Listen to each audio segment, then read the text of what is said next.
Saya Kuratin Ayuni Afafina dari Prodi Pendidikan Guru Madrasah Ibtidaiyah Fakultas Agama Islam.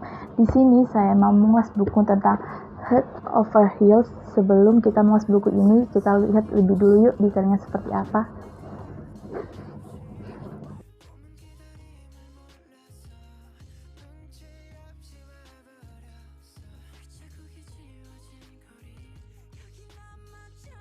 Ini Head Over Heels, sebuah romansa bening yang ditulis oleh Indah Hanako yang diterbitkan pertama kali oleh penerbit Histeria Yogyakarta 2017, cetakan pertama Oktober 2017, penyunting Sony Adam, pemeriksa aksara Zainuddin, penata aksara Ols, perancang sampul Janat Tajri. Di sini saya mau membacakan sedikit sinopsis yang ada di belakang sini. Mereka punya cerita patah hati sendiri yang tidak tersembuhkan oleh waktu, hingga mereka bertemu di Pulau Nias di suatu dini hari. Pagi yang belum merekah sempurna itu menjadi awal kisah serupa benang kusut yang menautkan Milo dan Batri. Keduanya bertengkar dan saling bentah tak kenal musim, sampai di suatu titik jenuh yang menjungkir balikan semua. Batari dan Milo tak pernah menduga cinta bisa menaklukkan keduanya. Yang gila akan pekerjaannya. Ia hampir lembur setiap hari demi melupakan rasa sakit hati yang pernah berkecamuk di hatinya. Sampai pada akhirnya temannya mengajak Batari pergi berlibur ke Pulau Nias. Hal itu tentu saja menjadi hal yang kurang diminati oleh gadis itu. Tapi karena paksaan temannya, Batari akhirnya mau pergi berlibur ke Pulau Nias. Yang hampir serupa dengan Batari. Ia baru saja pulang dari Sydney dan harus menjadi bulan-bulanan ibunya karena belum juga menikah. Sampai pada akhirnya kakak Milo, Reno, mengajak Milo untuk pergi ke Pulau Nias. Disinilah awal kisah mereka. Batari yang tak pernah menyangka bahwa pada dini hari itu ia tiba-tiba kedatangan seorang cowok yang tiba-tiba menyeretnya dari tepi pantai. Yap, itu Milo. Dan Milo mengira Batari mau bunuh diri. Padahal saat itu Batari hanya ingin menghirup udara segar di pantai itu. Terjadilah perdebatan antara Batari dan Milo.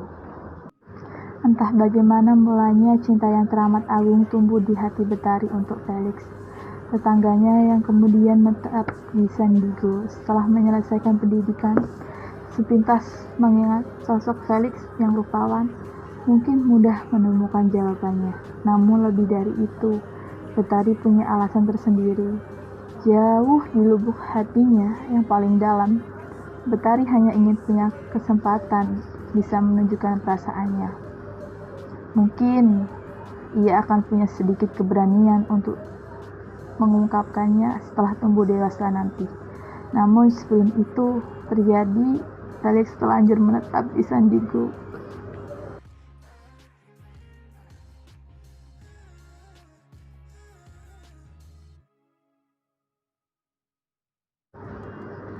Celakanya, sosok Felix perlahan-lahan meracuni kehidupan asmara Batari yang tak pernah langgeng.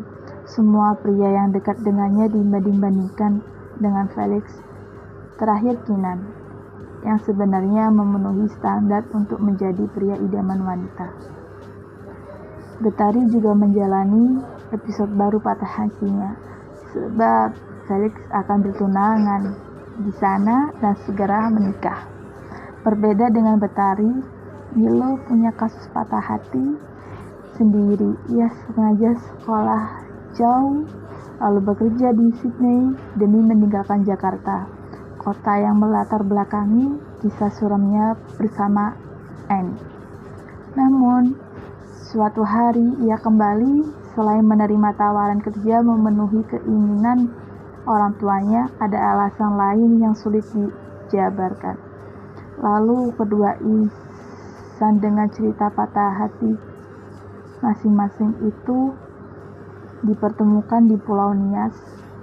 Percayalah, pertemuan mereka terlalu buruk untuk ukuran pertemuan pertama. Kejadian konyol yang merembes kemana-mana, tapi disinilah kisah mereka bermula.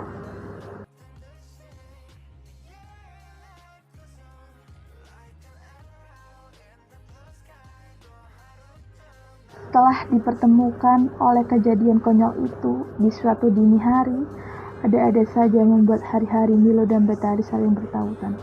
Perdebatan ringan dan menggelitik pun tak terlewatkan. Hal ini membuat selera liburan Betari surut. Hari-hari menyenangkan di Pulau Nias yang dibayangkan sebelumnya tiba di tempat itu menguap entah kemana. Namun ada hal lain yang membuat Betari takjub. Karena sibuk mengurusi kekesalannya pada Milo, ia mampu melupakan Felix. Berhasil melalui beberapa hal tanpa mengembangkan nama pria itu. Sungguh sebuah prestasi. Bagi Betari, kejadian dini hari itu cukup mengesalkan dan tidak perlu dibahas. Namun bagi Milo, kejadian itu cukup menyenangkan untuk terus diungkit-ungkit. Dan Tuhan malah membuka jalan untuk itu. Sekembalinya dari Nias, Milo mendapati Betari sebagai salah satu karyawati di kantor barunya. Mereka perdebatan menggelitik di Nias sepertinya akan berlanjut di sini. Menyadari kehadiran Milo sebagai manajer baru di bagian promosi di perusahaan tempatnya bekerja, sungguh bencana bagi Betari. Ia sudah membayangkan betapa tidak menyenangkannya hari-hari selanjutnya di kantor itu.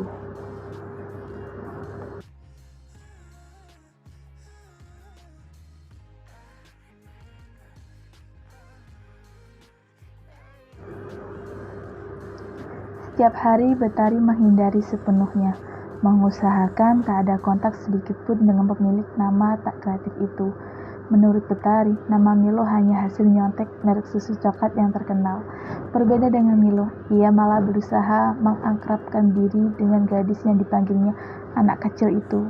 Bahkan terkadang melangkahi batas atasan dan bawahan. Entah kenapa, naluri untuk menggoda Betari merasakan begitu kuat oleh Milo.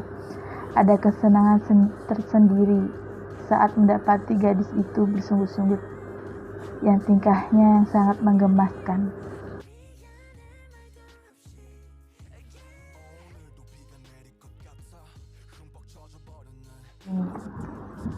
Saya akan kasih tahu kelebihannya apa. 2 bab pertama novel ini membuat saya langsung jatuh cinta. Di sana penulis mengawali kisah ini dengan memaparkan struktur patah hati kedua tokoh utama kita yang nantinya bikin gemes dengan segala bentuk interaksi. Penggunaan persatu dari masing-masing kacamata tokoh membuat kita lebih cepat mengenal mereka.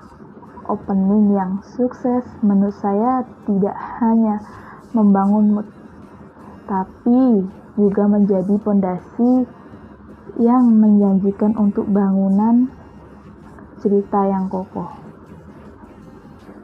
Di sekitar Milo dan Betari, bagaimana awal pertemuan mereka yang tak lazim hingga cara menyadari perasaannya masing-masing. Meski demikian, interaksi keduanya sangat natural. Kalimatnya empuk saja banyak menemukan padanan kata yang tak lazim yang membuat jalinan kalimatnya begitu berbobot. Di samping itu, penulis punya banyak detail kecil yang berhasil membuat cerita ini memorable. Contoh kecil julukan pria bernama tidak kreatif. Gaya bahasa yang penulis torehkan cukup sederhana dan kekinian sehingga pembaca tidak perlu bingung dan berpikir keras untuk memahami makna dari setiap paragraf tersebut. Cerita terasa agak lamban di tengah-tengah.